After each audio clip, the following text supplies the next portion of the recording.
that.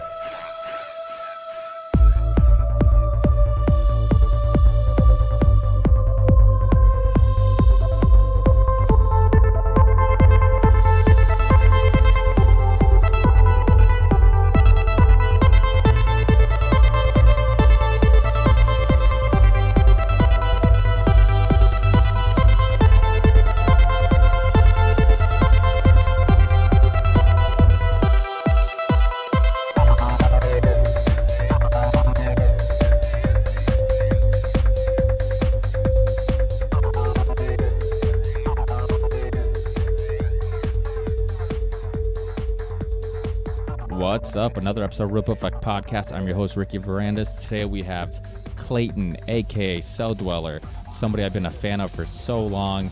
Amazing artist. I'm playing some of his music in the background right now as we speak, and it's a mixture of metal and electronica and acoustic guitar and heavy synths and trance and drum and bass and industrial and all these different things. And he also has a music project called Scandroid, which is kind of 80s new wave with a kind of a modern production touch. And then he also has Circle of Dust, which is actually his first music project, which he just came out with a new album called Machines of Our Disgrace, which is amazing if you like industrial and it's, you know, electronic music with more riffs and darker and more guitar and screaming. So definitely check that out.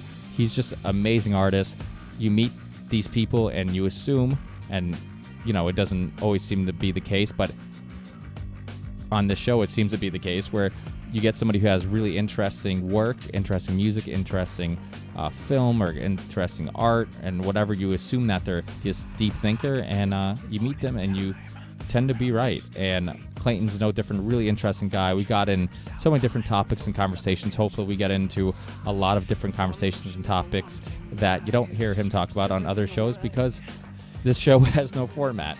We go wherever the conversation takes us, which leads us down some really interesting roads. So thanks again, guys.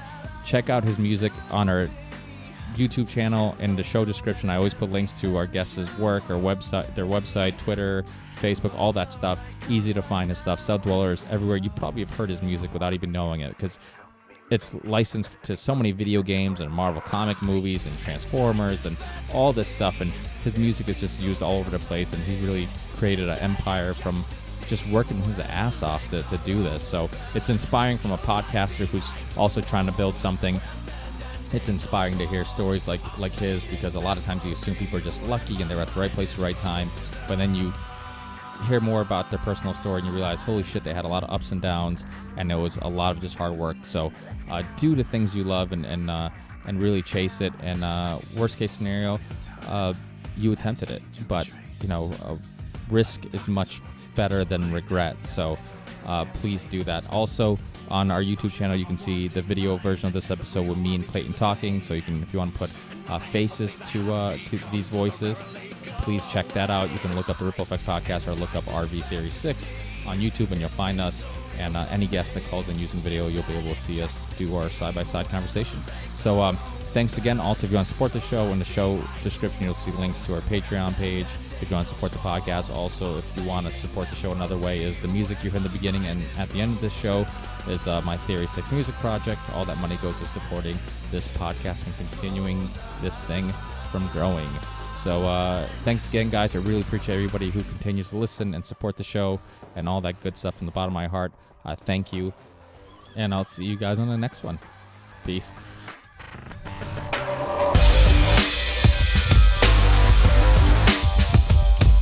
How are you? Good. Can you hear me? Yep, perfectly. Can you hear me? Yeah, perfectly. Awesome. Thanks for being with me. I really appreciate it, man. No problem. Thanks for the invite.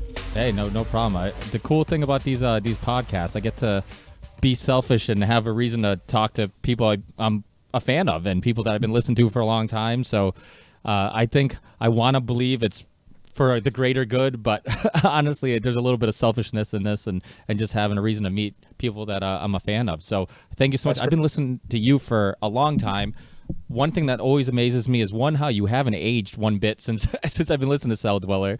And I'm sure I have. I must just hide it very well or something. I don't know.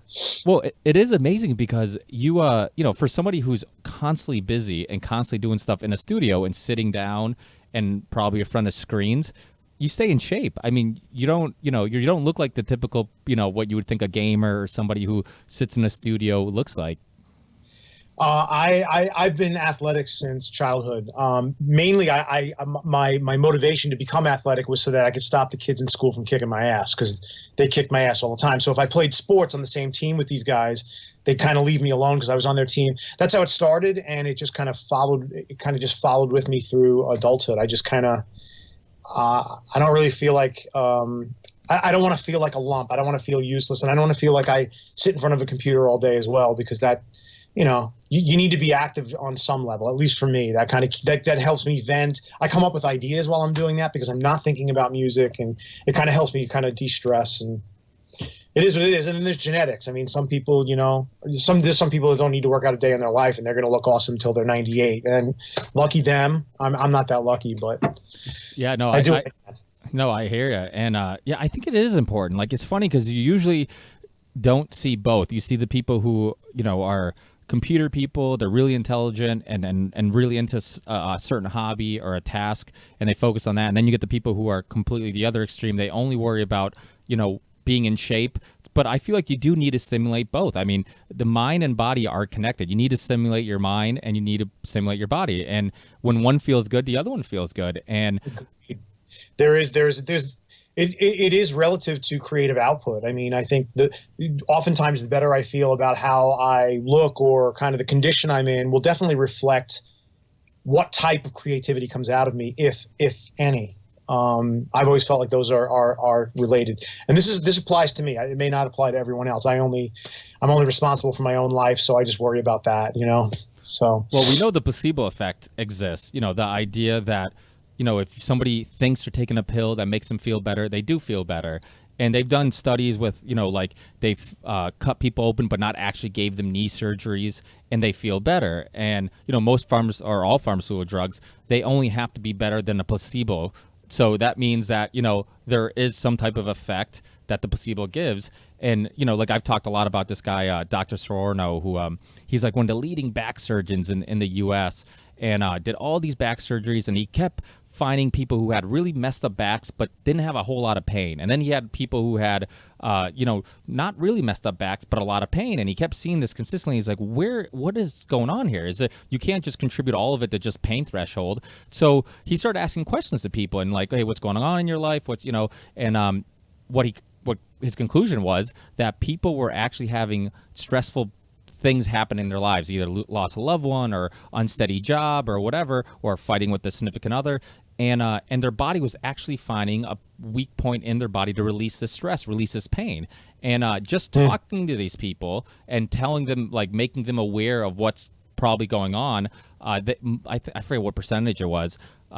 People have Google now, so they can they can look this up. But yeah, the people actually left the office feeling better. And he wrote this book called Mind Over Back Pain. And I always found this really intriguing, this whole idea of this mind-body connection and how we always assume that they're separate. But I mean, like you said, you exercise, you feel better. I mean, physically, mentally, everything feels better. And it almost sounds counterproductive, like, hey, if I use up energy, I have more energy. But it's true. Our bodies aren't designed to sit still and be isolated for the amount of time that we are now. I mean, we this is the first time in human history that somebody can go work at a cubicle, take a Uber home, sit home, order food, have it sent to them, and basically stay isolated their whole day and not have to move, So, I mean, it wasn't too long ago. I mean, you look back 100 years and you didn't eat unless you were growing and harvesting your own food. So yeah, my father grew up that way. It's like he grew up on a farm and they had to raise their own food or they didn't eat. That's just the way it was. So yeah, I don't think the human body, I mean, the era we're living in now with technology, as freeing as that is and as liberating as that is in so many ways, it connects us in ways around the world, in ways that we weren't capable of even 10 or 15 years ago. That's the pros, but then the cons are that it is very easy to just be lethargic. It's very easy to never have to. I mean, the reality of the reality of that Hollywoodized and science fiction world of virtual reality that's coming, where you'll just basically put on a headset and you'll live your whole life in this virtual reality and never really need to move. I don't think we're that far off from that. And I think that's going to become a real, I think in certain cases, depending on the person's personality, that'll become a real issue. There will be people that will be addicted to that world and that lifestyle like a drug. Well, why not? And I've heard you talk about one of my favorite series is Black Mirror, and and the one thing I like about it is that, and I tell people, I try to describe it to people, but it's almost undescribable. It's like, just watch it. And because every episode, it's his own short film.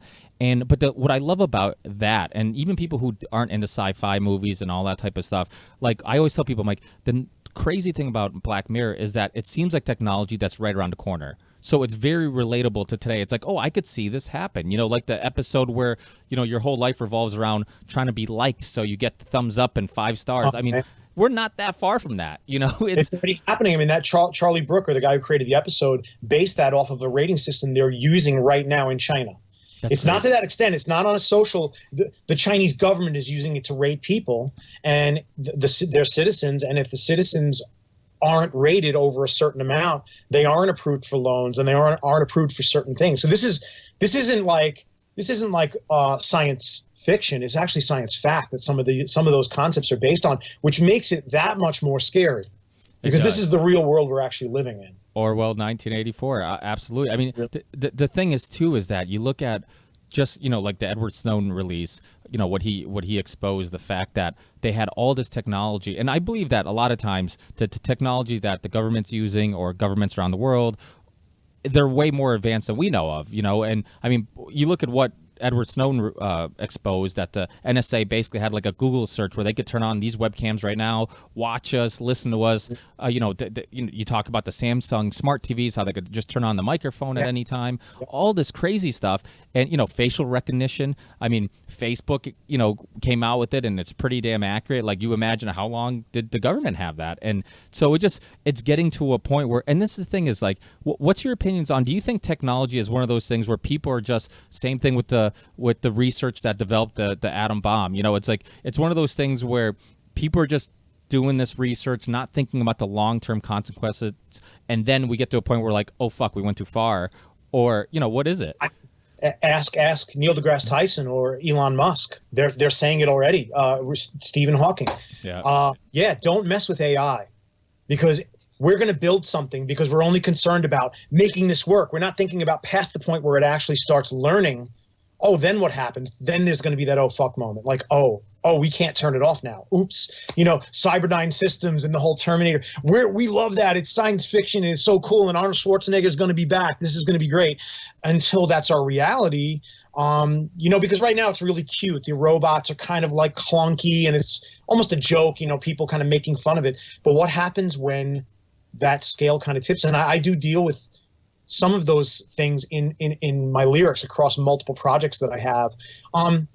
And some of it is from a science fiction stance, and some of it is from science fact, because the stuff is really happening. And I'm not really preaching to anybody. I'm not saying this is what you need to do and you need to stop the government. I don't care.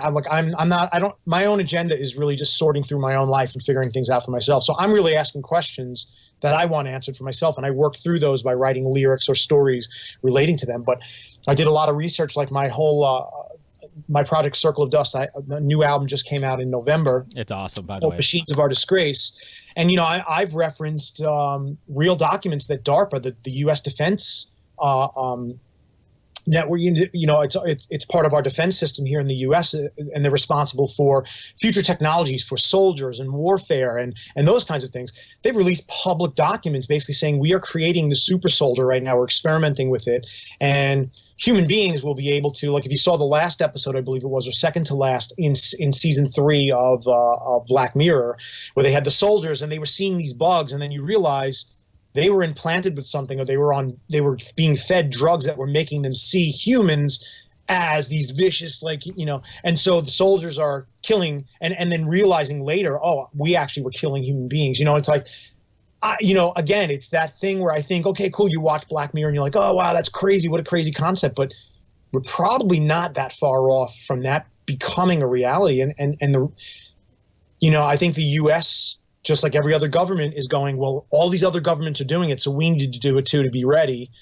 And it's like, you know, that proverbial red button, when somebody just hits that red button to launch nukes, everyone else in the world is going to be launching nukes as a countermeasure, and we're going to blow up the entire world and civilization. I hope to God that never happens. I don't think it really will, but there could be some pretty disastrous consequences. We think about it from the perspective of an atom bomb. It's like we go, oh wow, that's crazy, but we're doing it right now with our phones and everything else. We don't even realize how much control we're actually giving away for free. We don't need to worry about Big Brother. Big Brother doesn't need to spy on us because we're giving them that information. Go to our Facebook walls, go to our Twitter accounts. We're telling you what we're eating for dinner, who we're hanging out with, and where we are at every second of every day. So it's just interesting. It's just, I've been on that parallel with Charlie Brooker, like that whole series of Black Mirror. I was already kind of on that tip. And then when that series came along, I was like, wow, this is like, it's almost prophetic in a way. Some of those episodes, it's in a really scary way, because we're doing this to ourselves. It's not some alien racism coming down and imposing this on us.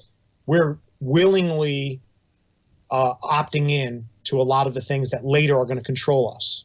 Well, that episode was really interesting, the one with the military, because it kind of seemed what I kind of related to, or what I thought of when I was watching that one about, for people who haven't watched it, I mean, it's not really a spoiler because it doesn't really tell you much about it, but they planted these chips where they saw the enemy as this vicious, you know, monsters, so it made it easier for these soldiers to pull the trigger.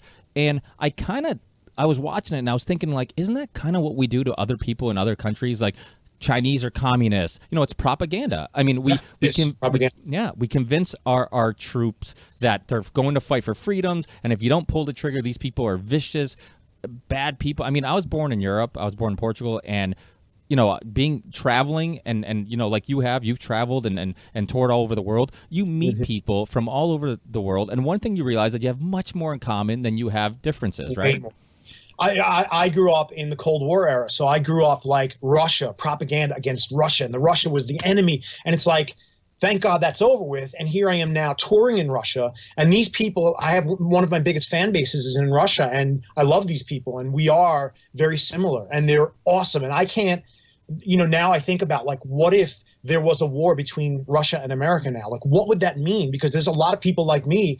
I'm not buying into that. I don't want to be at war with people that I'm considering my friends. And probably it's the same that can be said for them about the U.S. They don't want to go to war with another. The internet has brought people together, where I think it has leveled the playing ground and made people realize that people are people all over the world. Whereas back then, our media in our own countries fed us what they wanted us to believe. Now we have the ability to find that out for ourselves, and we realize, wow, I have friends in Turkey, and I have friends in Russia, and I have friends in China and Japan, and, you know, we're all people. We're all basically the same. We're just growing up in different parts of the world, but we're all still human beings. And, you know, I don't know how they're going to do that, but you're right. There's a propaganda element to that makes it easier to hate somebody, or makes it easier to feel like, oh yeah, we need to fight this group of people or that group of people because this is what they did to us. Yeah, you dehumanize them. You don't see Absolutely. them as people like you. They're different. You know, it's, you know, I forget which comedian it was that was talking about the Middle East and saying how, like, the people they show that represent the Middle East would be like showing a hillbilly, you know, who's married to his sister and saying this represents all of America. It's like, it's not the same thing. You know, I have friends that are Lebanese. I have friends that are my buddy just married a Chinese girl.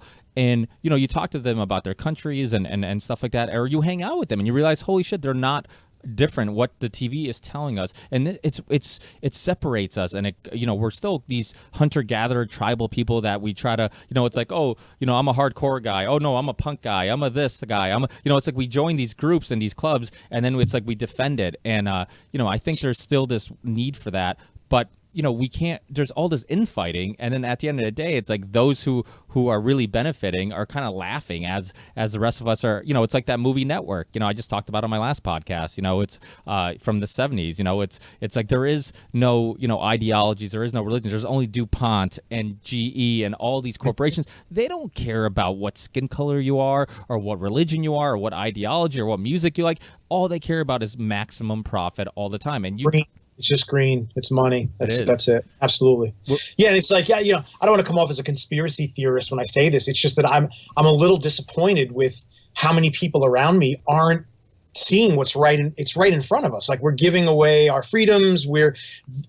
Those corporate agendas are very obvious. It's very obvious. But still, people, we just keep consuming what they're giving us, and we don't really ever question it. Well, it's just easier just not to really ask any questions. Don't want to rock the boat. So you just keep consuming, and you just keep taking it for whatever they pitch is what you accept. And I think we're kind of backing ourselves into a corner where we're going to finally wake up one day and go, oh shit, we can't turn this off, or we can't change this. We've now given all our control, and we're kind of screwed at that point.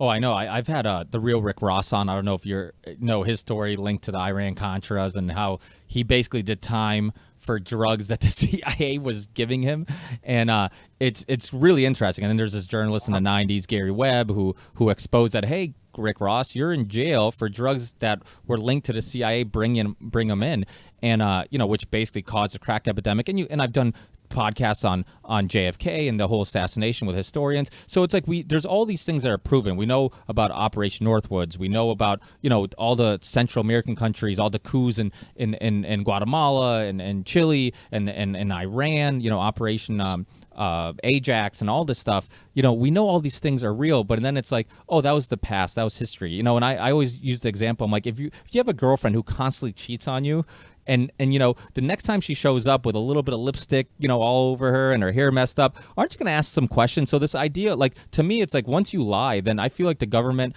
is guilty until proven innocent, not innocent until proven guilty, because they've already lied to us about things. So over and over for years. Yeah. Over and over. Yeah. I mean, it's.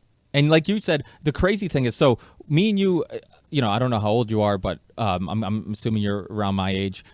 If not, who knows? You might be 100. Like I said, you have an age. Yeah, I think I am 100 or so. If you look at my wiki page, they make up ages, and they've got me way older on my wiki page than I actually am, which is great. I mean, let people think I'm as old as they say. I don't care. It doesn't matter. Yeah, I hear you. But less people know, the better. But you look at it. We grew up where we almost had the benefits of like having life without the internet, or life where it wasn't common, and then enjoying it now. But like you said, now you have a young generation. Like I have two little kids, they're real little, but they're going to grow up in a world where they never knew a world without social media. They never knew a world. Right. So they've already are growing up in a world where it's completely normal to put all your personal information online, and so every new, like our generation, that's like, hey, this is weird, because them having all this personal information online would be no different than them going to my mailbox, opening my mail, making copies of it, and putting it back in my mailbox. It's the same shit, It's so the only difference is because it's digital. It's like we've become immune to it. We accepted that this is just our way of life. Like you were talking about giving up all our information. Pokemon Go, that when that whole craze was going on. Yep. That thing is taking an image of everything inside your house. That camera is on. Like they were talking about how Google could eventually have made up a virtual reality of. Obviously, they have all the roads and streets and stuff, but now inside people's houses, because of all this information kids were giving to them just by turning on their cameras and looking for things inside their house. I mean, it's crazy, and you're willingly doing it. And then, like you said, where is it going to lead? I mean, is it going to get to the point where that is the future? We're just going to privacy is a thing of the past, and and it seems kind of scary. I mean, I think it's something that we should still appreciate and respect, is the fact that, hey, you should be able to go in your studio, work by yourself, and know nobody's watching. I don't anymore. I actually I started closing my laptop. I mean, when you had somebody from the NSA directly, I forgot who it was, from the CIA or NSA, one of them, directly saying, like somebody who worked there, and I think remained anonymous, only a couple of months ago, saying, yeah, I put tape over my cameras and my laptops because I know they're accessible. There are people that can totally watch, and it's like, I'm not trying to be overly paranoid, but man, you don't think about, you just assume that you have privacy. And that's, I think that's the extent of it. I think you assume you do. That may not be the reality. I mean, like the Samsung thing you're talking about. I mean, I just saw these posts like 2 days ago. Hey, these Samsung models may be on in your house, and the NSA has the ability to watch you through your television without you having any idea. So I'm having private conversations within the comforts of my own home. Those may not be private. because I have a million devices around me, phones, laptops, televisions, etc., that are all hooked to the web, that are,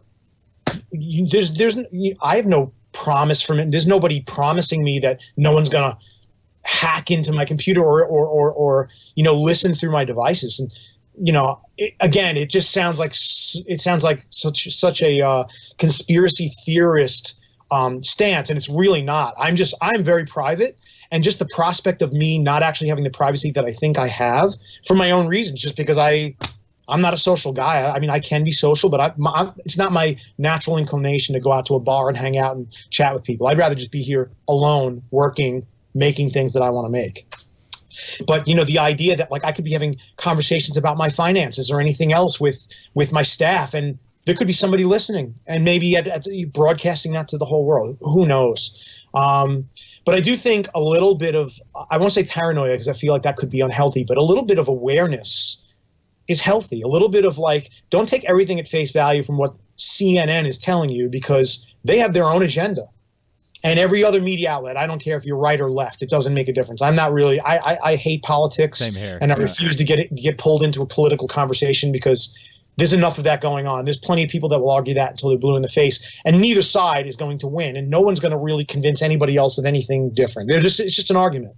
It's like, I don't have time to argue. So, well, isn't that the problem with it, is the fact that, going back to the tribal thing, is that nobody shares ideas anymore. It's like, I have a team, you have a team. Like, you'll have like Fox News or CNN. It's like, oh, here's the left guy who defends all the left point of views. Here's the right guy who defends all the, and it's like, what do you get out of this? Like, we already know where you both stand on every issue. You're just going to fight. At the end, neither of you are going to say, hey, you made a good point about that one topic. So it's like, right. Like you said, it's a complete waste of time. It's not two minds picking at each other and sharing ideas and trying to figure out yourself, which is what I think makes music so beautiful. Because similar like yourself, I was in a very much less successful, but I was in a band with my brother, and then eventually it got to the point where just like it was too hard to rely on anybody else, and I started doing things myself. The music, this is actually where this podcast came from. I wrote a song called The Ripple Effect, and then I thought about making a podcast, and I used that music for the podcast and made a podcast called The Ripple Effect, because I truly believe in this idea that as a musician, artist, podcaster, whatever creative thing you're into, it can influence people and spark thought and conversation and make people reflect. And this idea that, once you think that you can't make a difference, you've lost.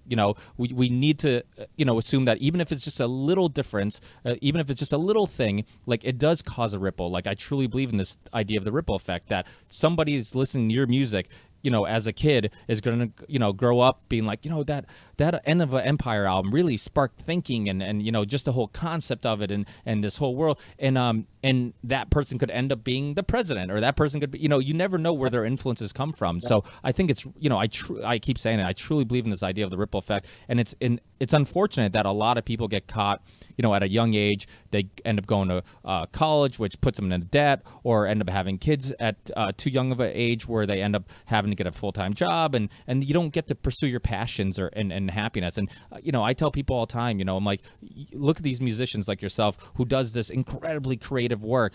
Like a lot of us, if not all of us, have that talent at a young age, because we're painting and we're drawing, we're building blocks and we're imagining. And then school turns you into the zombie where it's like, just memorize information. Don't worry about philosophy. Don't worry about art. What always gets cut out in school is art, right? It's like, don't worry about anything that provokes thought and creativity. Just focus on memorizing stuff, because you want to get a job, and it's all about financially what makes you happy. But you look at the greatest thinkers of all time, Nikola Tesla, or even Elon Musk, or even artists that we like. You grew up listening, playing metal and listening to metal. I did too.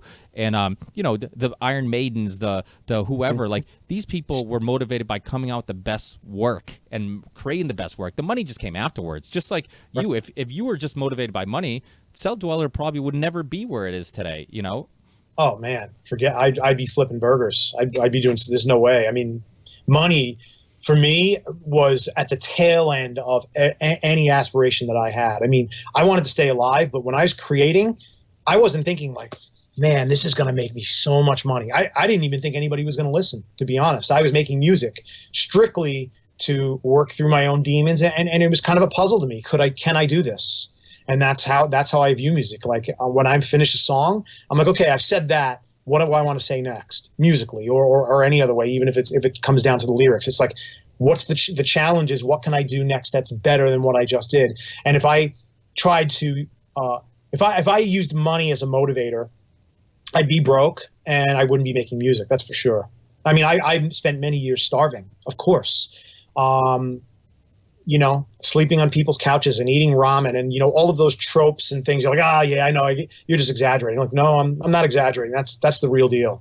I really, you know, I squatted for a number of years and lived where I had to live, and look back now in the conditions I lived in, I was like, why did I even tolerate that? But you do what you have to do, because my end thing was I wanted to create, and I had a tiny little crack in the door, which was that opportunity to make music my whole life. And so I jammed myself in that crack and started trying to pry that door open as much as I could. And that's a slow and oftentimes painful process, and not lucrative. I can tell you that right now. So yeah, if your motivation is to become an artist of any sort and think that money is going to factor into the end result, you might as well not even bother trying, because then you've got the wrong motivation. Don't do it because you want to make money. You need to do it because this is all you want to do. I was studying to be a doctor.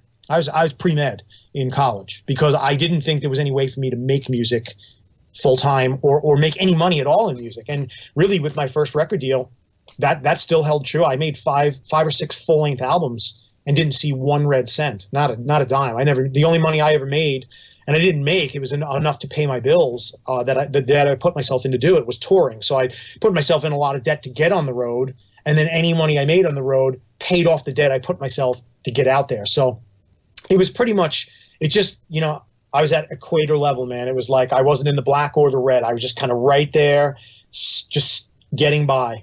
But money definitely does not factor into that equation. Yeah. And it shouldn't. Yeah, no, absolutely. Because like you said, you're going to make shit work if that's what motivates you. You know, what motivates you is you trying to, and you keep saying this, and I think it's so true. Like, when you're writing, there is a sense of sorting out your feelings and your emotions. I remember, like, at a young age, I used to write poetry and stuff like that. And, like, it was funny because I'm putting down my thoughts, but it's almost like I was figuring them out and sorting them out. And I was getting myself my own, I was my own, what's the word I'm looking for? Therapist. Therapist, yeah. And so, I mean, do you feel like that? You feel like... Of course. Exactly. Yeah. You know, a lot of times... you know, a number of relationships I've been in, like, I'd meet a girl and be like, hey, if you want to know anything about me, just go listen to my music. And it wasn't me being like, you need to listen to my music because it's amazing. It's like, if you want to know what I'm really thinking, it's right there. And some of it is, you know, it's written a little more cryptically, intentionally. I'm not the type of guy to, like, wear my heart on my sleeve as far as, like, what I think or what. But yeah, I worked through a lot of issues, a lot of questions, a lot of memories. There are things I just remember about my childhood that I have forgotten, and that will bring back this flood of memories that I basically will relive. On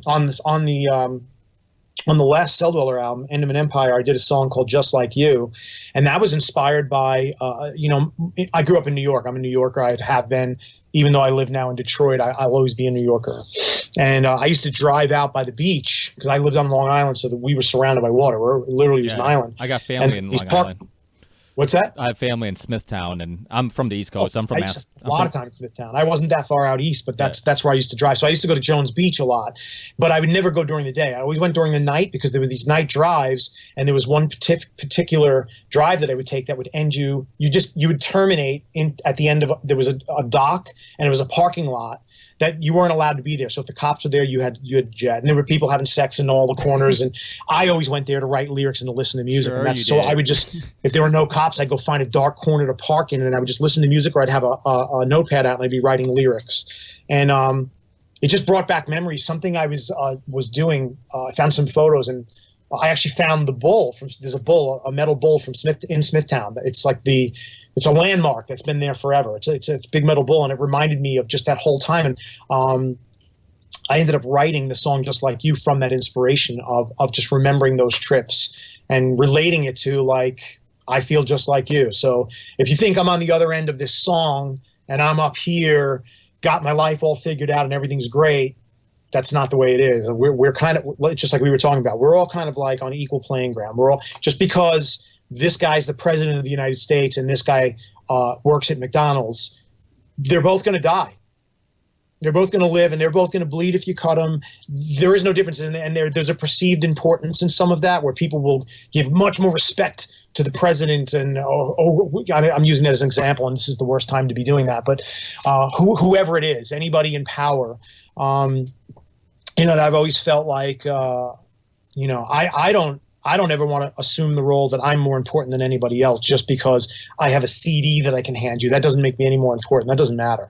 I'm just very fortunate to be able to say that I have this because I've worked really hard to do this. And the fact that anybody cares about it, I'm counting my blessings. I'm glad that that's the case. But yeah. No, I completely agree. I think that we do end up, it's funny because people will be like, celebrities, why do they, they should keep their opinions to themselves, or athletes, or whoever, or you get the opposite, like you're not a politician, you're a construction worker, so what do you know about politics? It's like we always judge people's opinions on who's saying it instead of just looking at the idea or the opinion and judging it completely on its own. And like right. You said, I mean, doing this podcast, one thing that was has been a great learning thing for me was meeting people like yourself. And if this was episode like 3, I probably would be like throwing up from social anxiety and all these things. But it took a while before like I remember like, and it's funny because I'm a social person when I'm comfortable, but when I'm not comfortable, I get crazy anxiety.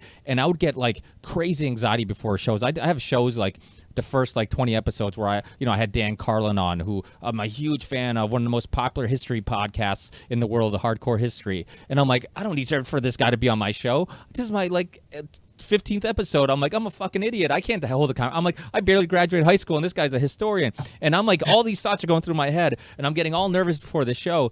And then you talk to him and you're like, holy shit, it's just a person just a normal dude, just wants to have a normal conversation. Exactly. And that's awesome. And it's awesome to meet people and you realize like, oh yeah, we're all just people. And if this podcast blows up and I become this celebrity, I'm still just me, or at least I should still just be me. I mean, there is this idea that, a Justin Bieber, it's really hard to be that age, have that much fame. I mean, we were kids, we fucked up when we were younger, and we didn't have money. Imagine if we had money, how much trouble we would get in. I mean, not just money, but people are surrounding you, giving you anything you want, anything. I mean, you can't grow up normal. There's no way to, how do you adjust? I mean, Michael Jackson, his whole life, I mean, he was successful from a really young kid. So growing up through that's something I certainly can't relate to, and probably most people can't.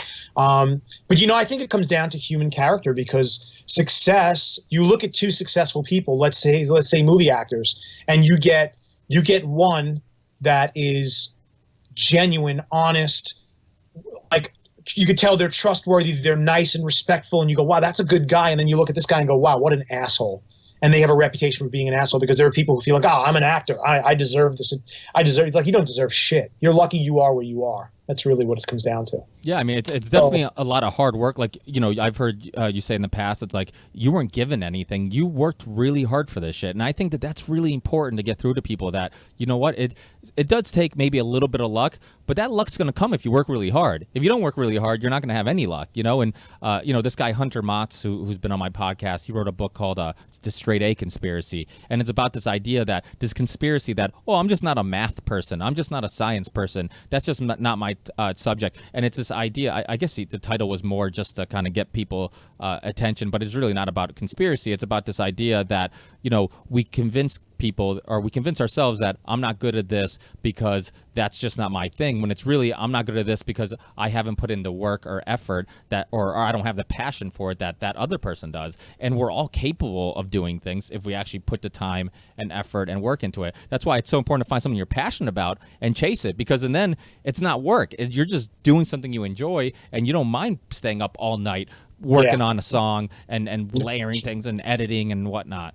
Well, I can tell you this, like, I wish that I was just a musical virtuoso and I could pick up any instrument and just wow somebody, but I can't. I never have been able to do that. So when I'm writing music and playing music, it's work. Like, this doesn't come naturally to me, in the sense that I just pick up anything and I have it mastered. And I just got a new synth a few days ago, and I'm still looking at the knobs going, okay, how do I turn this thing on? Like, why am I hearing no sound? And I'm surrounded by this gear. I know so much about this stuff, and still, because I'm getting into the mind of the person who engineered that particular device, I can't so I have to go do what I always do, and I open up a manual and I go, oh, that's where the volume knob. And once you know it, I mean, I'm not an idiot, but I'm not a virtuoso, and you'll find that most, you know, using actors and as examples, you'll find that there's a lot of them that feel the same way. They feel like they're not qualified for their role, or maybe their first few roles they were like, oh my God, I'm blowing it, I totally suck, and then they ended up becoming their standout roles in their career. And people's perception of us is a little bit different. I've learned over time than our own, and I'm really thankful for that, because if everybody else's opinion of me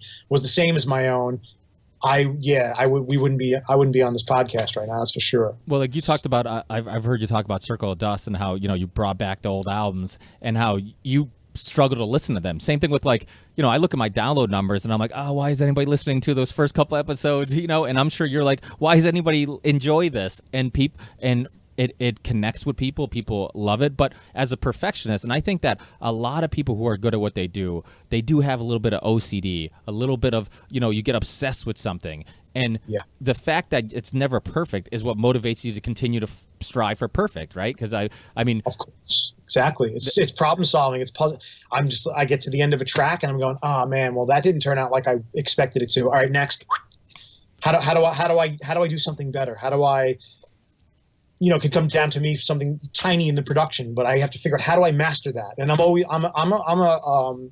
a lifetime student. I'm always open to learning. I'm not below watching a YouTube video that has 7 views if somebody's talking about something that I want to learn. I mean, I'm cracking out old samplers I haven't used, hardware samplers I haven't used in years. And because I haven't used them in so many years, I kind of forgot how some of the architecture works. So I'm watching these videos with literally a couple of 100 views on YouTube, poorly shot, poor information, but enough where there's tidbits of info. I'm like, oh, that's how you do what I was looking to do. And I don't care. I mean, I get excited about learning. I feel like I'm actually advancing and growing as a human the more I'm learning and the more things I'm figuring out, which is why I have this conquest to have all these synthesizers and all this gear. And I'm always on a mission for the next best sound or the next trick in my production that will, allow me to do something I've always dreamed of doing and never knew how.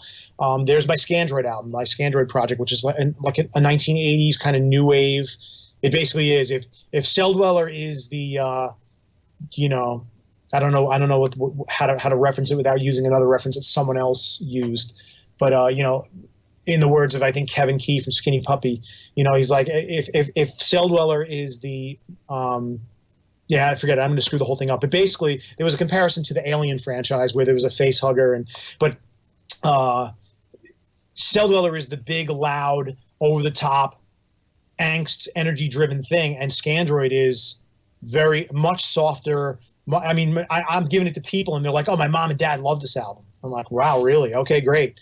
A lot more chicks are digging Scandroid than probably are digging Celldweller because it reaches a much wider audience. It's a lot safer, but it's like I was into 80s new wave. I loved the sound. I just didn't have the technology or the know-how at the time on how to pull that off. So over the years, as I started learning and just learning about production, there came a point where I was like, you know what? I can do this now. I never even thought about even trying, and that's how I started doing Scandroid.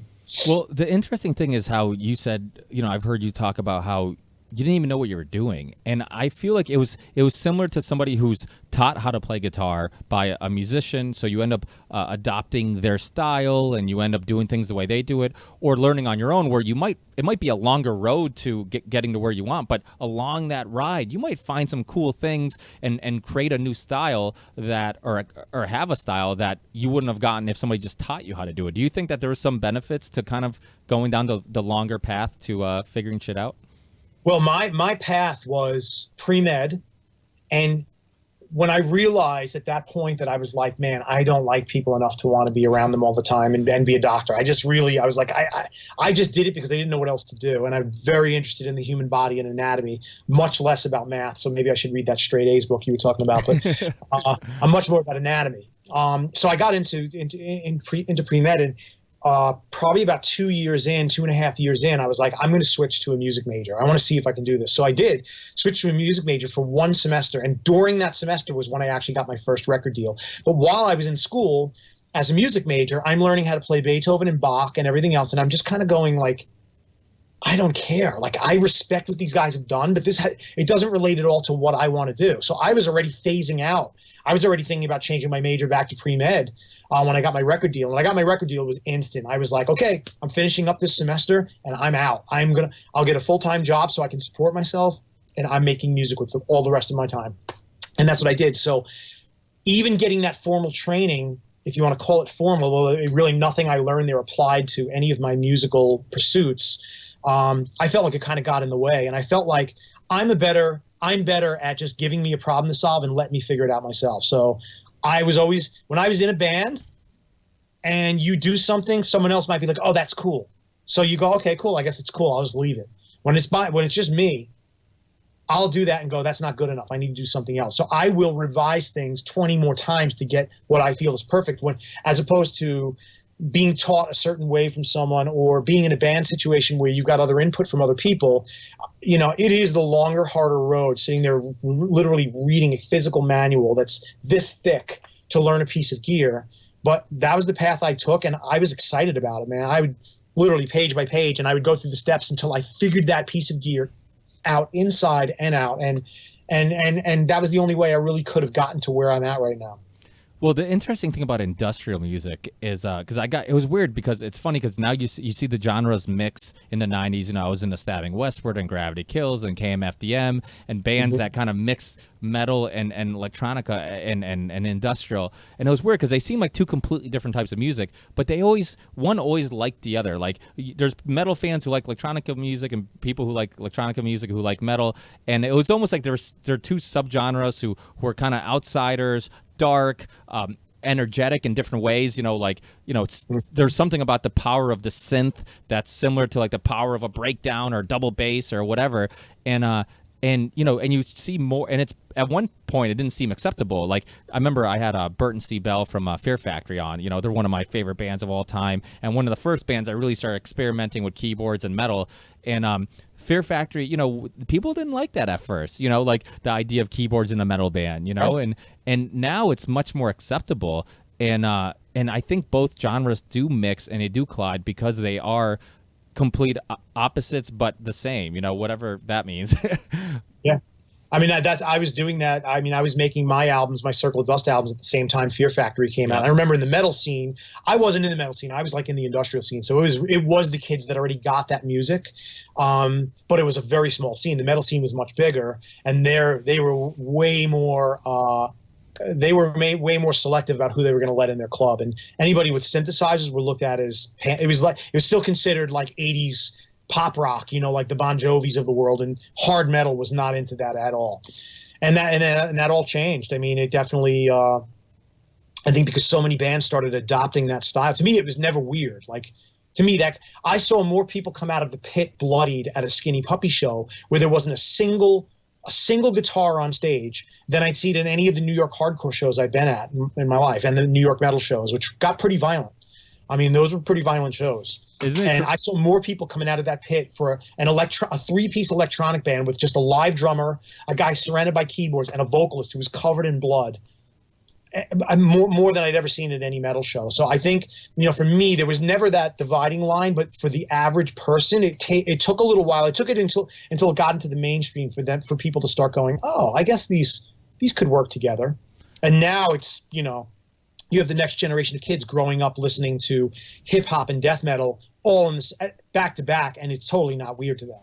So blending those styles is no longer, there's nothing weird about that anymore, thankfully. Well, you've done music with Asking Alexandria, and I remember when they first came out, going to a live show, people were going just as crazy for the breakdown as they were for the trance part. You know, they go to the first album, all of a sudden the trance would come in, and the whole place was just jumping and going crazy, and it's just like it was kind of a reminder that like both are powerful, you know, in different ways, but they're both powerful and they both move you and they tap into something. I mean, industrial music and electronic music was always interesting to me because it made you rethink what is music. You know, you have Beethoven and Mozart, you know, we have all these notes and all this stuff, but then, you know, you had artists that were like, well, sounds can be music if it's sound based, right? It was all based on hip hop. Early hip hop programmers, they weren't musical for the most part. They were just like, but they were making some of the sickest sounds you heard on a record. They were taking sounds from albums and from other sources they were making perhaps, and combining them where it's like,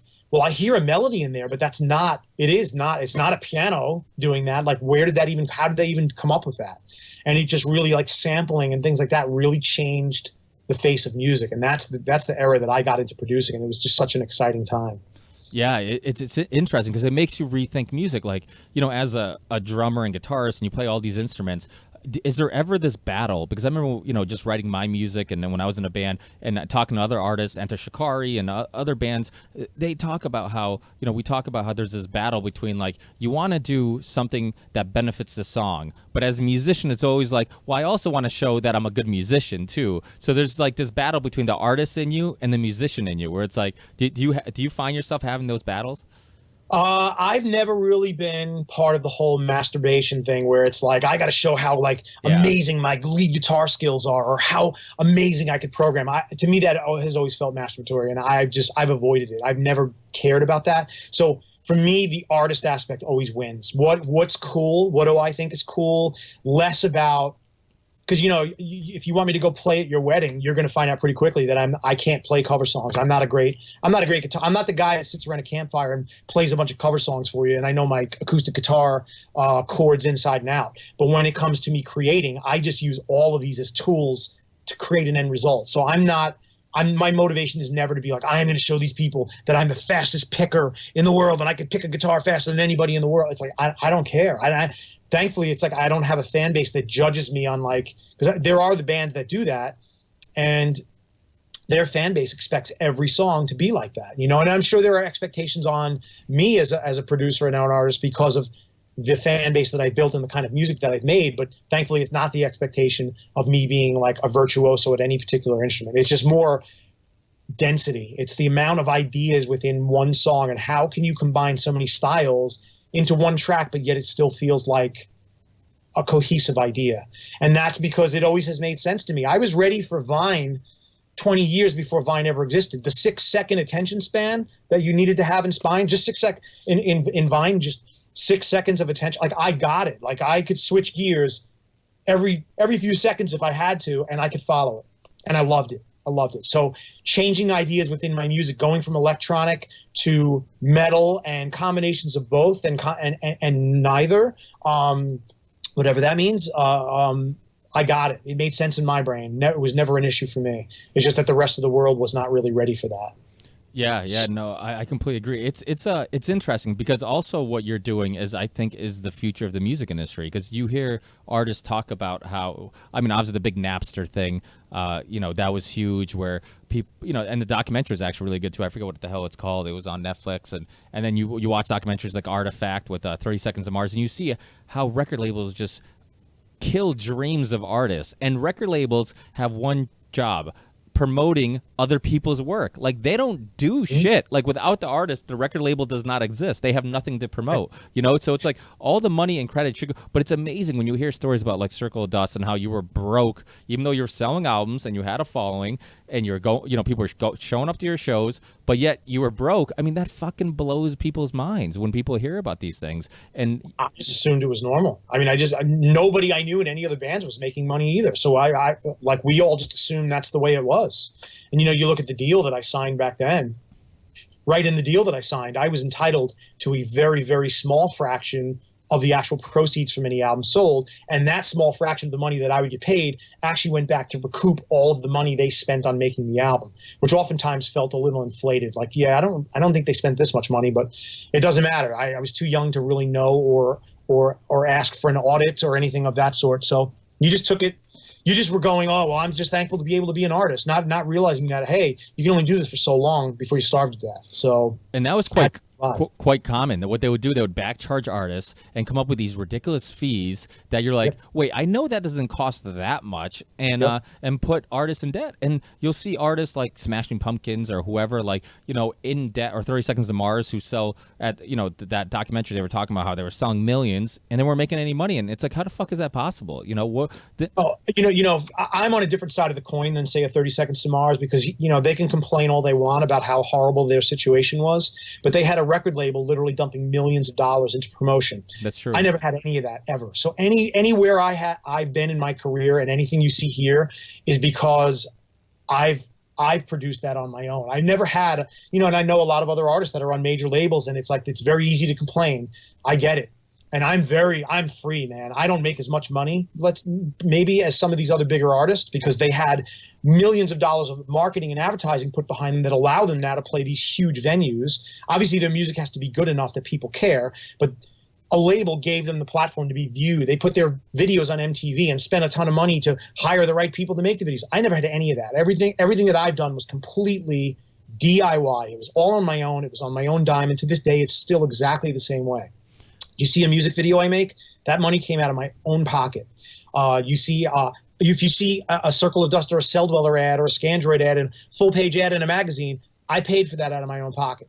There's no label here, so I can complain all day, and other people can complain, but there's two sides to every story. And yeah, it's horrible that the label did that, but you wouldn't even remotely be as close to as known and as popular as you are right now if they didn't spend the money. And I am not at all defending the label, because they are a bunch of bloodsuckers, and that's why I never became part of the system. I've gotten screwed so many times in label deals. That's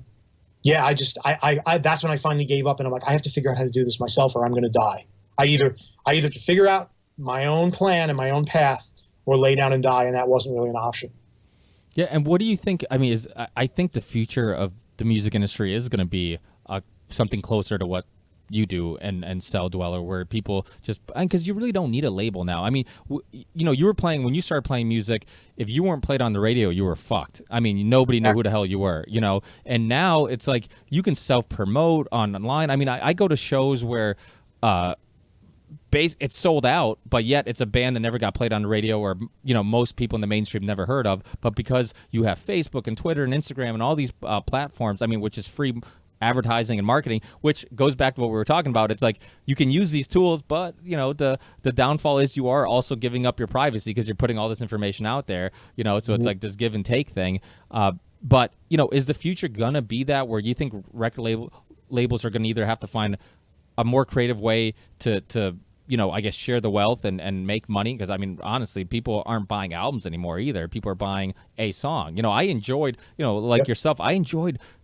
grabbing an album, not opening a CD, because they always taped it kind of weird, so it's a pain in the ass to open, but once you finally got it open, like seeing the artwork. I mean, I remember doing like stupid stuff, like seeing who the band thanked. Oh, and I'm like, oh, these guys are cool with those guys. I'm like, so two bands I like are cool with one another, or they helped each other out.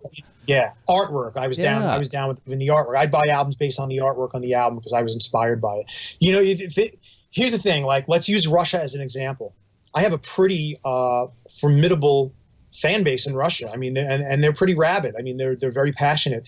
And did that happen because I spent a dime in advertising to a single place in Russia, or because my label, which didn't exist, I was my own label, but did my label, put my face on their version of MTV or never.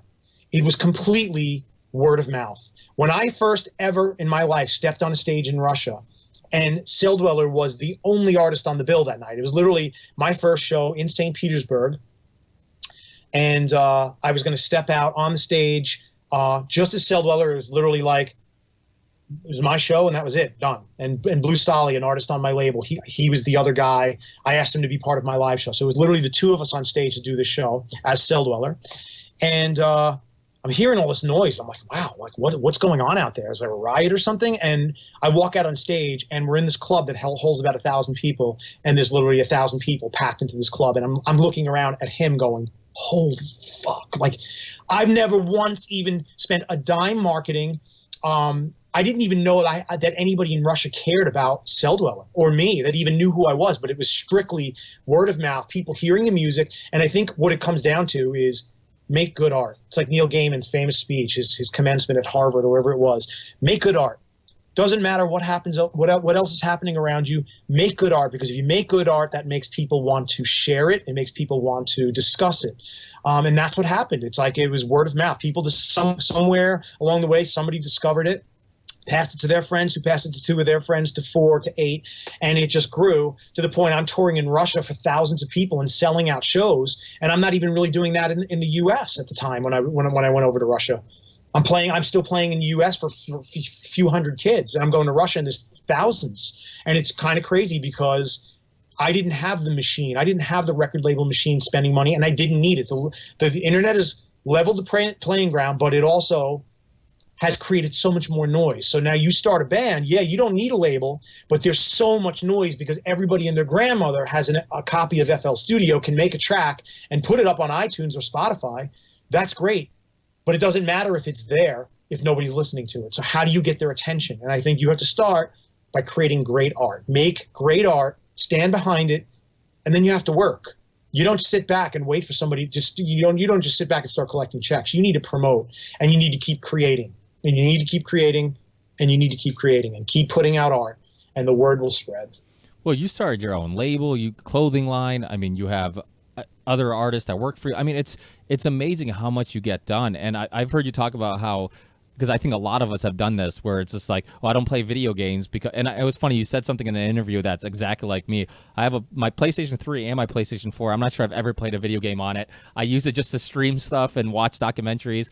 And Blu-rays, yeah, because I'll get sucked in that thing, and then I'll have a day of where I'm like, what the fuck did I do with my day? I look how useless. And the thing with me, it's like, I don't like. I'm one of those people. I like a glass of wine or a cigar and some whiskey. I love bourbon and I like, but I have to earn it. Like I have to feel like I earned it, or I have to have went to the gym or did something productive where I'm like, I earned this. And this goes with the yin yang idea. It's like, we talked about the future, what it could be. Where one day we might be able to live in a virtual reality where we can recreate all our desires and wants and all these things.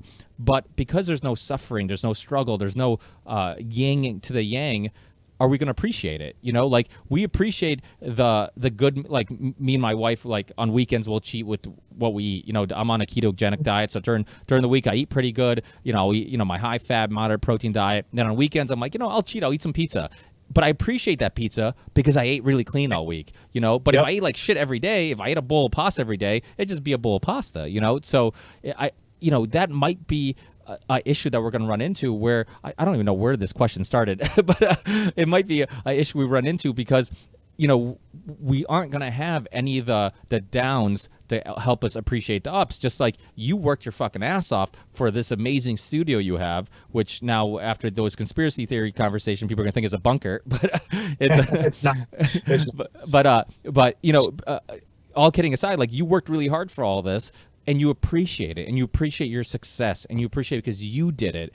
And I think that's really important. That's a really important message to get across is that, you work hard, you're going to appreciate it much more. And don't get me wrong, there's people who are handed, who are lucky enough to come from a rich family and are handed stuff and appreciate it. But this goes back to what you said about how you have the celebrities that are dicks and then celebrities who aren't. And it's funny how people will take the same experience and react differently to it. Some person going to have an alcoholic dad and say, I'm never going to drink again, or I'm never going to touch alcohol because I saw how it ruined our family, or somebody else can use it to justify their drinking, Right. And so it is, I wonder if there's a question in that giant rant of mine.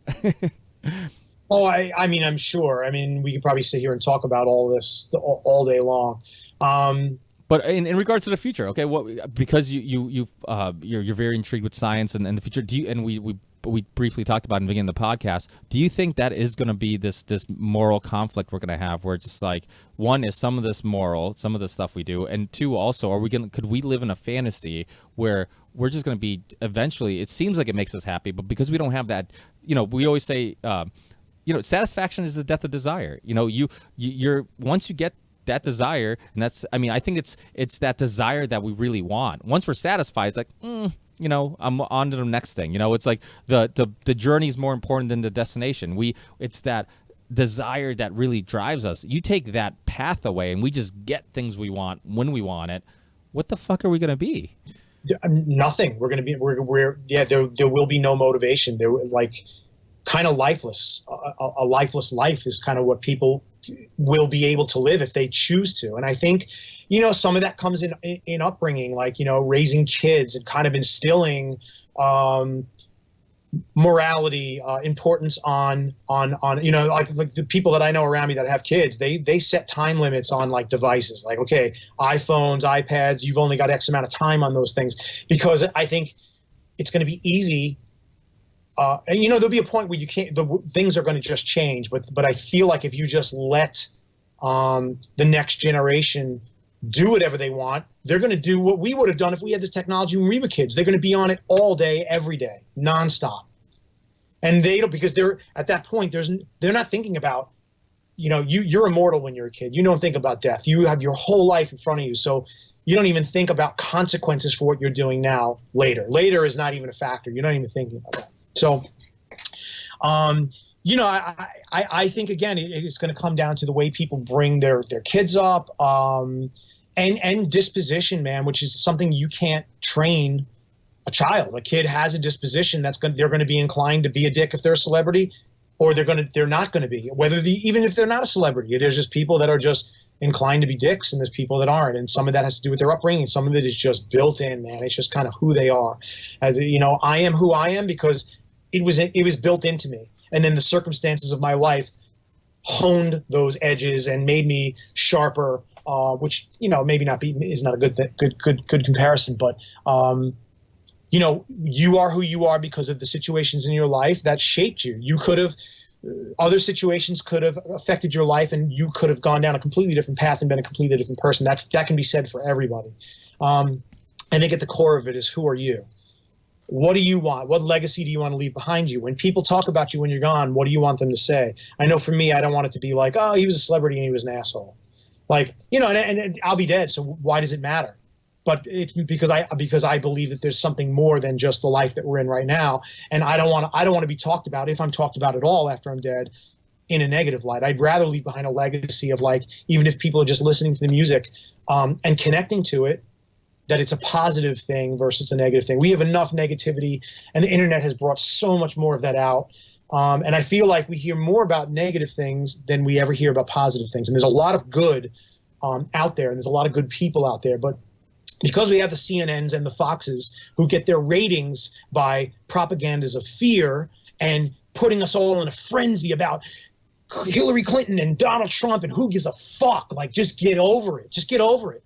Whoever's going to win is going to win, and protesting about who won in the streets and burning his face in effigy. You're just making us look like idiots to the rest of the world. We look like idiots. Get over it. Live your life, and you be the example. You be the inspiration for someone else to want to change their life, to think the way you think, instead of getting out there and holding up a fucking sign and burning something in the streets like a savage. Get over it. And I feel like, our attention has shifted, and we've become this society that is just, all we care about is what Kim Kardashian is wearing. Like, who cares? Why do we care about her? Why do we care about who she's married to? So what? They're famous. Who cares? What about the rest of the world that's around us? It's like there's more than just this freaking phone and this little rectangular piece of glass we stare at all day. And I'm guilty of it, man. I don't go to dinner, and I don't take a leak without having the phone in my hand, checking up on my socials. And then, like, there are times where I'm going, man, I wish I could just flush this thing down the toilet. Like, I'm not even a social. I resisted having phones as much as I could until I finally had to get one, because I didn't want to be that accessible to people. But here we are. So it's like we have to make our own decisions about who we are, and then about how we affect the people around us. And, there will be a ripple effect. How you affect the people around you, there will be a ripple effect in their lives, for positive or for negative, depending on how you play your cards. Oh, absolutely. Absolutely. I think it's so important to get that message across, because the thing is that we all can make a difference. We all can. And like you said, like they actually done statistics where they say there's been no safer time in history than right now. So the thing is, the news scares you about Ebola and a Zika virus and all these things that scare the shit out of people, but we're actually safer than ever. But because, like, every time there's an Ebola crisis, or, just like the weathermen, living in the East Coast of Massachusetts, everybody watches the news when there's a snowstorm coming for like 48 hours nonstop. And Big Y and it's at the grocery stores and whatever, it gets sold out of everything. So everybody's profiting from this fear mongering. And that's it. It is all about profit. And and the networks are profiting because they've got viewer ratings because everybody's in a frenzy. My mom will call me, oh my God, a big storm's going to hit. And sure enough, what happens? It's like an inch and a half of snow and nothing happens. It's like, you know, and you realize, just take your eyes off the screen for a second and look at history and realize, oh, the last 20 storms that they've predicted, only one has even amounted to anything. And yet we're all in a frenzy to go buy up all the water and resources at our local grocery store so we don't get snowed in for 2 days. What did they do 200 years ago? Not just that. My God, they dealt with it and they survived. And we can too, but we think we are reliant on the information that we're being fed, and we're really not. It's good to be informed, there's no question, but remember that some of the information we're being fed is not out of pure motivation. It's all about their ratings and it's about their money. So we're being fed information because it helps them, not because it really is some altruistic gesture.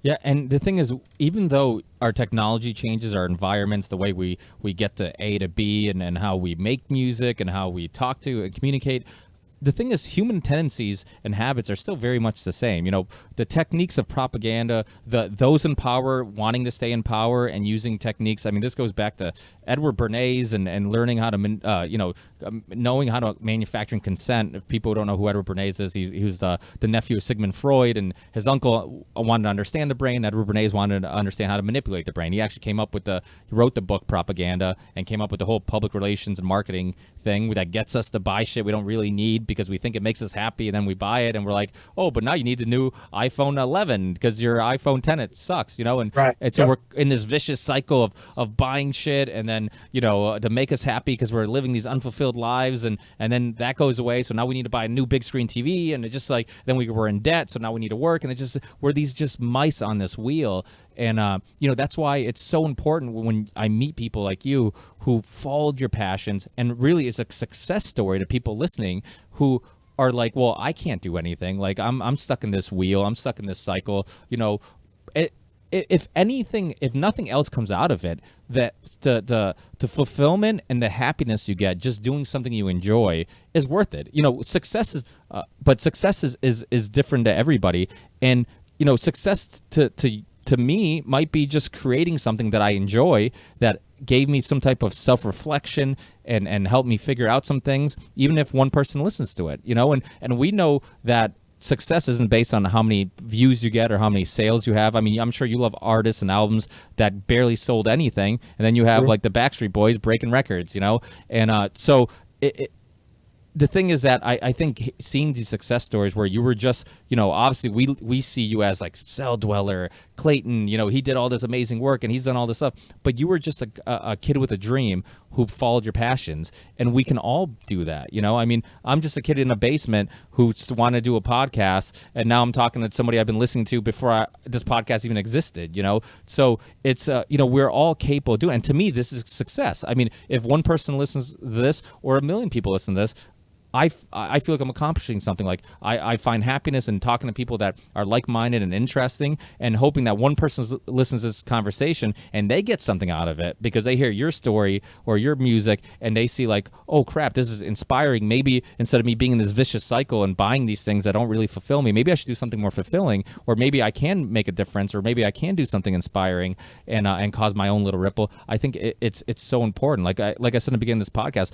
once you think that you can't do something, you've already lost. You have to just go after your goal, and you're never going to meet an old guy who look back at his life and says, hey, I wish I didn't chase that dream for so long. You know, he's going to say, hey, I wish I chased that dream a little longer. Right. Agreed. And this goes to legacy, like you said. I mean, you're archiving your thoughts, your creativity, your imagination into this music, and long after we're gone, you know, because you know, technology, Moore's law, you know, where technology is advancing very quickly, but chances are we're not going to be downloading our brains into consciousness, or consciousness into robots. I mean, and being able to live forever during our lifetime, maybe. But you know. So we are going to die, and what do we leave behind? The only thing we leave behind is our work and the way people think of us and our memories, you know, and that's much more important than, you know, I remember hearing this story about this guy, this multimillionaire, who the only guy who showed up to his funeral was his driver, you know. What good is that? You know, like, who wants to live that type of life? You know, I mean, you hear about Wall Street guys, you know, in England, they had that epidemic of Wall Street guys jumping out of buildings, these stockbrokers, these bankers who were chasing all this money, making six figures, all this, or even yourself, even if you became a doctor, if music never, if your music project, Celldweller, never grew to what it is today, even if you were just living a more modest life, you know, you're still much better off and much happier than being the doctor, you know, this famous doctor who made all this money, but yet you're doing a job that you actually don't like, you know? So absolutely. I mean, I thank God daily when I walk into this room and I'm like, man, I am so fortunate to have this, because I was at the crossroads. I was at many crossroads in my life where I could have very easily made this decision instead of this one, and I would have headed down a completely different path and have been a completely different person doing something completely different. So the fact that I'm here, this is what fulfills me, and this is really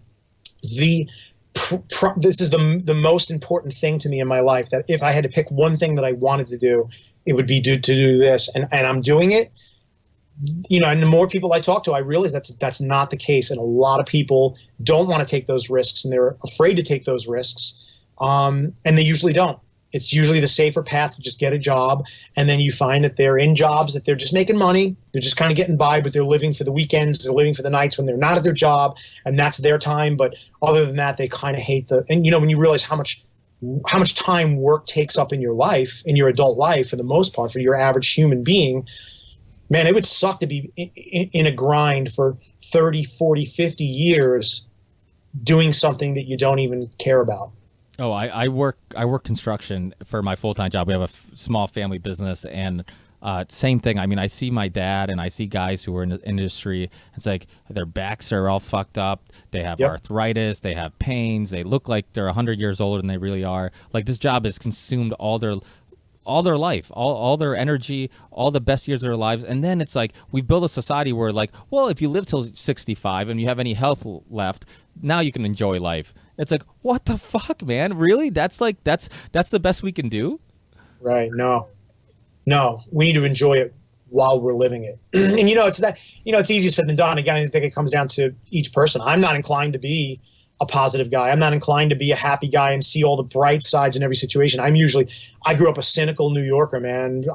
I'm an Italian New Yorker, and that's like, I kind of just grew up with the mentality that you prep for the worst. So any situation, I go right for the worst possible scenario, and then anything that isn't that is better. I'm like, oh, okay, it wasn't as bad as I thought it was going to be. So I brace myself for impact, so to speak. But it's been a struggle, and it's something I still work on to really enjoy what I'm doing right now, what I'm working on, and not trying to rush through, like, oh, I'm working on Transformers right now, the new Transformers film, and I'm just being like, okay, I need to enjoy the stuff that I'm doing for this movie, because I don't know if I'll ever do another one of these. So, it's like, for some people like me, I do have to remind myself that I spent my whole career trying to get to the next level to survive. So I've built into myself this mentality that I'm trying to get to the next thing. So I'm kind of like, okay, whatever I'm doing now, I need to make this awesome, and then that's my stepping point to the next thing. And it's like, at some point in life, that gets tiring. It's like, you have to start going, okay, I'm doing this, and I have some stability, and I kind of know what the outcome of this will be financially, so I don't need to struggle or stress over this. I can just enjoy the process. And like my last album, End of an Empire, my last Celldweller album, I got a lot of this new gear, a lot of these analog modular synths, and I spent a lot of time, a lot longer than I could have just doing it in the box with a bunch of soft synths. I spent a lot more time messing around with hardware and doing more unpredictable things, and I ended up coming up with things that I would have never gotten inside the box. Took a lot longer, but when I look back on the making of that album, and there is a full-length documentary called Start of an Empire that you can rent or buy, it's on Vimeo, it's on YouTube, about the making of that album, and you can see the process. I look back on the making of that album fondly. Like, I remember great moments of discovery and doing things I had never done in my career. And I think if I always had the mentality of, like, I got to get this done quick and I've got to get to the next level, I would have just tried to do everything in the box. The album would have come and gone. It would have been a different album, and I probably wouldn't even be reflecting on the making of that album. But every one that I've done, because I put everything I have and everything I am into the making of an album, I often look back. At the time, I might go, oh, man, I wanted this to be something else, and it's not. Enough time passes, I look back and go, man, that was a great time. Like, I should have held on to that a little longer. I think it's funny because it's like, I think there's something nice about you find peace in being content at times. Like, it's like, instead of me always worrying about making more money or being more successful or selling more or whatever, it's like there's something nice about, like, okay, I'm at peace with where I am and who I am and what I'm doing. But yet, you know, that drive also is what motivates you to keep putting out better work and trying to improve. So it's like they collide, you know, but it's like, in one sense you never find peace, but you might put out the best work. But in the other sense, you find peace, but it might, you know, prevent you or suppress you from maybe doing a little better. And so it is this balancing act where I think a lot of us, you know, it's like I always say, you know, we spend way too much time, like you said, being negative. We spend way too much time talking about the things we don't have, and we don't appreciate the things we do have. You know, it's like you lose a loved one, and then all of a sudden it's like, oh my God, I miss them so much. But it's like, did you spend as much time as you could have when they were here? Did you know, how did you fight about ridiculous things that you shouldn't have while they're, it's like, you don't appreciate things until they're gone. And it's like, we need to sometimes just like, and this is where I think music for a lot of people helps you reflect. Because I mean, one of my favorite things to do when I was in my early 20s was after a night of going out with the friends, I'd be driving home, but I'm kind of tired. My phone's not going off, you know, because, you know, everybody's going to sleep, and so I'm not distracted, and I just got music on, and it's quiet, and it's dark, and you're just kind of dazing off. You know, that's why I always kind of like trance music, because it kind of did put you in this trance. It was repetitive, and it was time to like reflect and think. And I do some of my best thinking and you know, at that time, in that moment. And you know, I think that's why people like yoga, because we live these, you know, you're from the East Coast, I'm from the East Coast, like, New Yorkers aren't being rude. They bump into you and they don't say excuse me, because they're too busy and they got to go, and they don't have time to, you know, the bullshit. I mean, we have to deal with winters, which toughens you up and makes you a little, you know, colder, and you know, that's why I think East Coast comics are a little more raw. You know, the Bill Burrs, you know, I think, you know, they don't, you know, they don't give a shit, because it's like we're all used to kind of busting each other's balls. You know, it's like, you know, that's what we do. You know, and to us, that's. Everybody's hustling. You're just, totally. But I think there's something, you know, you go to the South, and all of a sudden they're much more laid back. They live in the moment a little more. They're not so stressed out. It's like they might have it. Or you go to Europe. I mean, you go to like Spain or Portugal. They don't have to go cups. You know, they don't have caps on their cups. You sit down and if me and you want to go grab a coffee, we sit down and we have our coffee and we talk and we enjoy each other's company. We don't, you know, there's no cup holders in cars. It's not like I got to eat on the go. You know, it's like, so we're constantly going, and then we never appreciate the now. We're never in the now. That's why I think like things like yoga and music and even like having a cigar, you know, and or a glass of wine, like it forces you to slow down and just pay attention, or not pay attention to any. So. And I think that we're moving towards a generation that they'll never know that, because they're so overstimulated. You know, they're playing these games that are giving them all this serotonin levels are going up, and all this stuff is going on. We're just like, if they're not constantly being bombarded, bombarded, they're bored. You know, I mean, you see kids today, they have their tablet here, they're watching a movie over here, they're playing video games, they got music. It's like, you're not paying attention to anything, you know? That's what I mean, that Vine mentality, that 6 second, like, okay, cool, 6 seconds is too long now. I'm not going to watch 2 seconds of it, and I'm going to go to the next thing. Snapchat, boom, boom, boom, boom. Yeah, it's like, you know, and that's tough. I mean, it's just, technology kind of drives the world that we are living in, really, and most people will let it. I mean, I'm included. I stood online and bought the very first iPhone the day it was available, and I paid $600 for it and everything, because that was what they cost at the time. But I had to have it, because that was like I love technology. And that's because it's that like the hope of the future and what it's going to mean. It's going to make our lives simpler. And you look back now and go, oh my God, it's like it's completely consumed us. I mean, it's almost become a joke. You know, we'd be on tour, and there'd be 4 or 5 of us sitting around a restaurant table, and all 4 or 5 of us are just doing this.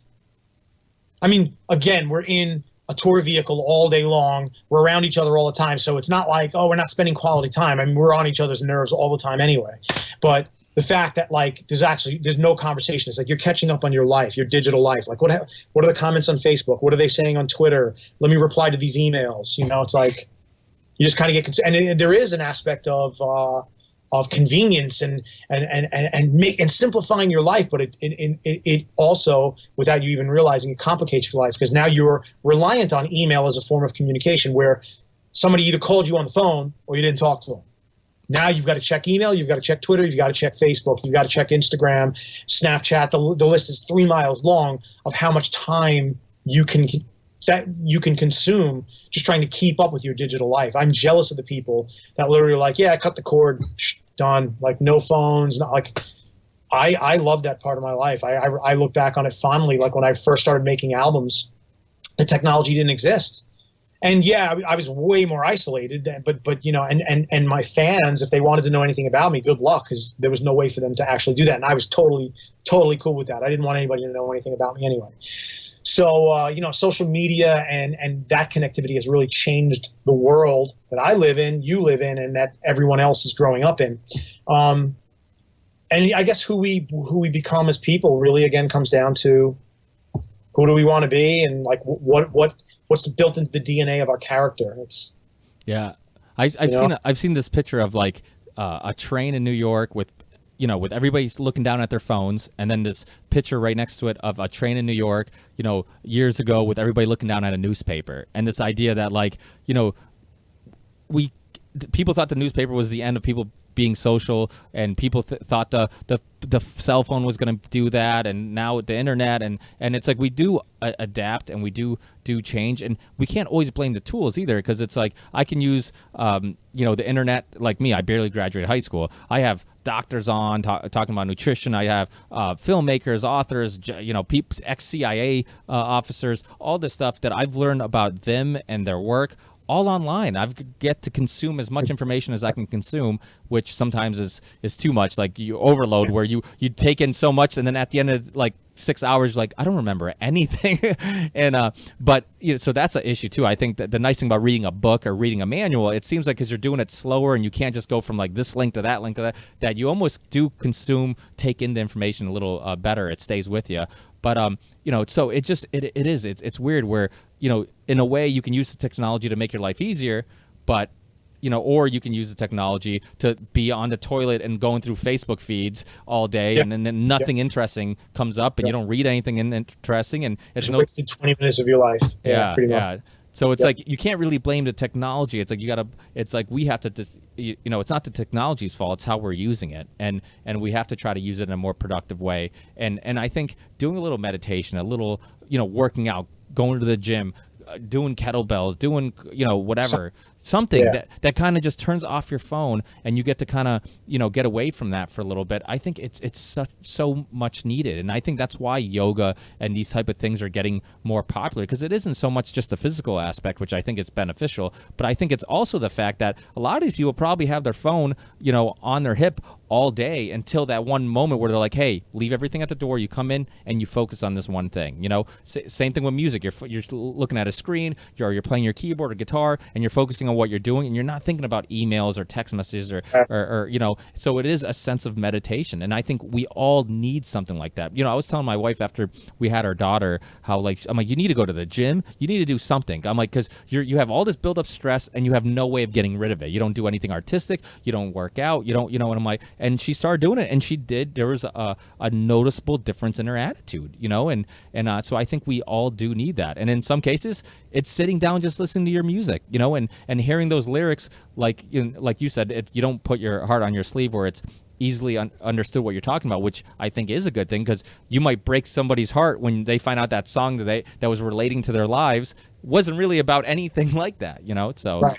Exactly. That's why I let people interpret my lyrics the way that it applies to their lives. Yeah, I used to do that. I used to try to find out the meaning of a song, and it used to piss me off all the time, because I'm like, fuck, man. Like, I thought that song was about my life, and now it's like it has nothing to do with that. So I think there is something. Cat. Oh, my God. Right. Yeah, it just ruins it. Yeah, but there is something nice about that. So, but I won't take up too much of your time, because I've probably already held you a little longer than expected. But thank you. And plus, you're a busy guy. I mean, you got so many things going on, and I know you just released a new song, which is awesome. And so. Any last word? What do you got coming up? And anything you want to leave us with? I'm working on the next Celldweller album, which is called Off-World, and I literally have one more song to write, and I'm done. Awesome. And it is basically a departure from what people would expect from Celldweller. It is the Just Like Yous and the Outside Ins and the Welcome to the End and songs that I've done in my past, Under My Feet, kind of more acoustic based, melancholy, and it's an entire album. To me, it's a vibe album. It's an album that really, it was made for the winter for me, and that was why I created it during the winter, because it feels like winter to me, but it'll probably be released more like the spring and summer of this year. But that is coming probably May or June is what we're shooting for right now. Well, one thing I love about Celldweller, when I first heard Frozen and Last Firstborn and all these songs, they're all like, you could tell they're all Celldweller, but they're all different. You know, kind of like we talked about Black Mirror, like each one was its own thing. Like, you didn't put on a Celldweller album and forget what track you're on. You knew you were on a different track. It sounded different. And I think because you started off the project like that, it kind of gives you the freedom to kind of be like, you know what, I can do different things, because people are already used to one song sounding like a trance song and another song having more guitar and one song having, so I mean, it is. That's the way I built my fan base. And again, it wasn't deliberate. It wasn't like, I'm going to do all this so that I can build this certain type of fan base. I just did what, like I said, what made sense to me. I had no problem doing One Good Reason, which was just super heavy and screamy vocals, and then Welcome to the End, which could have been like, you know, a Massive Attack song or something, and this down tempo trip hoppy kind of thing. And it's all on one album, and it's all cohesive. It all fits together, and it always made sense to me. And a lot of times those kinds of genres blend within even the context of one song. So, and I would be bored to tears if I wrote 10 or 15 tracks on an album that all sounded exactly the same. So that is my challenge. I don't have templates. I usually start a song with a blank screen, and I start from scratch. So my drum sounds, synth sounds, anything I'm using, I'm basically starting from scratch, because I want to say something different. There's no point in me just doing the same thing over and over again. I'd be bored. There's no point in continuing. Yeah, I think that's what makes it interesting. I think is this, you never know what Celldweller each track's going to be. I mean, you start listening to an album and you're like, okay, I think I know where the next song is going. You're like, holy shit, I didn't expect this. And that's what people like. But like you said, like, you know, we talked about people, you know, like the 80s, the whole solo thing, and then everybody in the 90s was anti-solo, you know, and I think that was a good thing, because what you should be doing is going wherever the creativity and your imagination takes you. And anytime you put boundaries on that, where it's like, I don't want to go here because this is too metal, or I don't want to go there because that's trap sounding, and that's, you know, that's big right now, and or drum and bass or whatever. Like, anytime you put boundaries, you're gonna put boundaries on your art, you know. And I think it is important to kind of go wherever it takes you, regardless, you know, where it takes you. So what the trends are, it doesn't matter. Yeah. And I think that's why artists like you have been around for so long. And still, I mean, you can listen to the first Celldweller album or the last Celldweller album, and they all still sound like music from the future. To be honest, you know, it sounds like what robots are listening to in 1,000 years from now. I hope they will be. Yeah. So thank you so much, Klayton. This was certainly a pleasure. Like I said, I've been a huge fan for a long time, and you know, it's always awesome to get to meet people that you've been a fan of for a long time. And the coolest thing about this whole podcast project is that you meet people that you assume are going to be really cool, and then you meet them and you realize, holy shit, they are really cool. And everybody is just, we're all just people, and we're all on this planet together. And you know, we put certain people on this pedestal, and in some cases you deserve it, because you're very talented and you do amazing work. But at the end of the day, you know, we're all just people with passions and desires, and some of us are better at things than others, but we're still just all people. So just different. Yeah, just different. Awesome. Well, thanks for having me on. I appreciate it, and I hope that your listeners will find something inspirational out of this conversation we had. Oh, they absolutely will. I mean, one cool thing about the show, similar to what you do with Celldweller, I do this with the show, where I've started off the show with having musicians, comedians, filmmakers, historians. So it's this mixture of things. So this person's fan base will start listening to the show and get exposed to this artist, or this artist's fan base and be exposed to this really interesting thinker. And so it meshes, and you know, so it's similar to Celldweller, where just like you kind of have the green light to do whatever you enjoy, and that's what makes things fun and make things, you know, it never gets old. You know, if I try to stick within this thing where I'm like, oh, listen to my show, you'll learn something, it's like, now I got pressure to be smart. No, I just want to have a conversation, and just and I always try to capture what it would be like if me and you were just hanging out, having a coffee, bullshitting, talking about personal lives, and try to capture that. Because I'm really not good at doing interviews. I'm good at having a conversation. And just talking. That's cool. Yeah. Works. And I think that's what people enjoy. People enjoy the fact that now with the internet, they get to see Klayton as a person, not this typical, hey, so what inspired you? Hey, what's your first instrument? And then just stop it at that. Like, people got an insight look of who you are, and your personality, and what motivates you, and things that, you know, and that's why I always say I always have like a list of things I might talk about and never really hit any of them because I'm like, oh, this conversation's going this way. I don't want to stop it. Yeah. That's cool, man. But, well, I appreciate you having me on, man. Hey, thanks, Klayton. Hey, keep up the great work. Let us know when it's hitting socials or when it's up, and we'll kind of.